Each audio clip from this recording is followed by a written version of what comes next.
اب اپڈیٹ کرتے چلیں آپ کو باغ آزاد کشمیر سے۔ کشمیر لنک کی 8ویں سالگرہ کے موقع پر ایک تقریب کا انعقاد کیا گیا، جس میں سیاسی سماجی شخصیات کے علاوہ میڈیا کی خاصی تعداد نے شرکت کی۔ تقریب کے مہمان خصوصی صدر Azad Jammu Kashmir Union of Journalist Raja Nisar Ahmed تھے۔ تقریب کا باقاعدہ آغاز تلاوت کلام پاک سے کیا گیا۔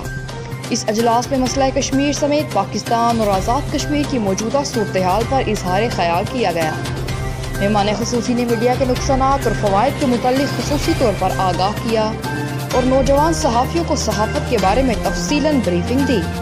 لیگی رہنما توصیف عزیز کا کہنا تھا کہ آج کی نوجوان نسل نشے جیسی لعنت میں مبتلا ہو رہی ہے، جو کہ لمحہ فکریہ ہے۔ اس لعنت سے پاک معاشرے کے لیے میڈیا کا مثبت کردار سامنے آنا چاہیے۔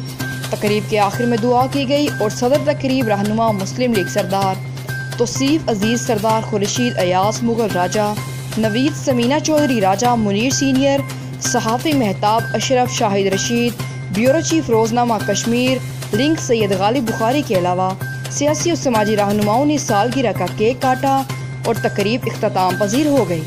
Report bureau chief Samina Chaudhry, Fast News, Bagh Azad Kashmir.